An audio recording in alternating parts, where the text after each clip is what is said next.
ब्रह्म की वह चेतन शक्ति मनुष्य में आत्म रूप में विद्यमान है। ब्रह्म की वह शक्ति जो मनुष्य के आत्म रूप में विद्यमान है,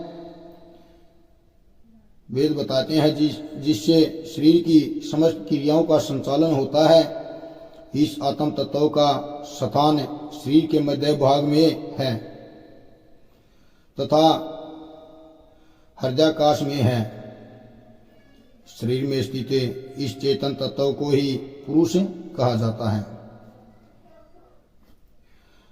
इस आत्मा को ही पुरुष कहा जाता है तथा समष्टि में इस चेतन को परम पुरुष परमात्मा ईश्वर आदि नामों से भी संबोधित किया जाता है।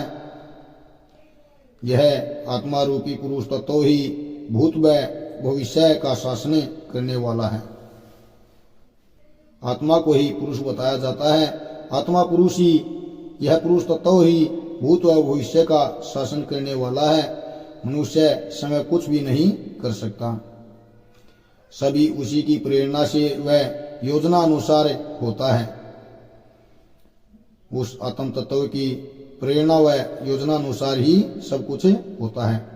इसलिए इस तत्व को जिस ज्ञानी पुरुष ने जान लिया है, वह न अपने शरीर से मोह करता है, न उसकी रक्षा की चिंता करता है, और वह अपने शरीर को नहीं, आत्मा को ही अपना स्वरूप समझ लेता है। यमराज नचिकेता से कहते हैं कि तू जिसके विषय में पूछ रहा था वह यही तत्व है।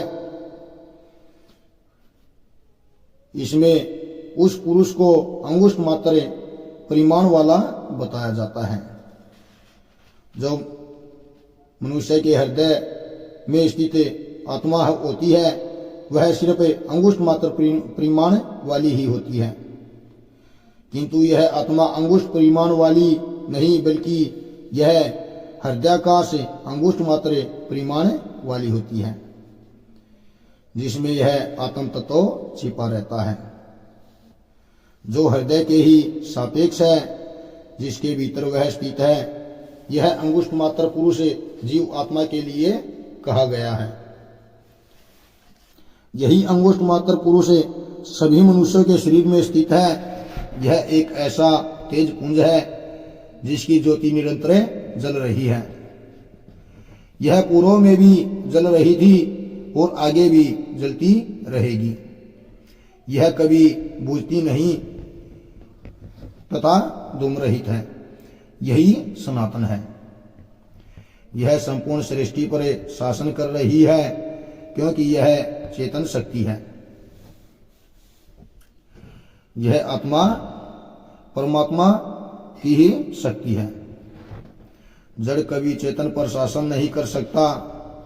वह पुरुष ब्रह्म है जिसको जानने की तू जिज्ञासा कर रहा है। ऐसा यमराज नचिकेता से कहते हैं कि यह आत्मा ही परमात्मा स्वरूप है। यह आत्मा ही ब्रह्म के स्वरूप होती है।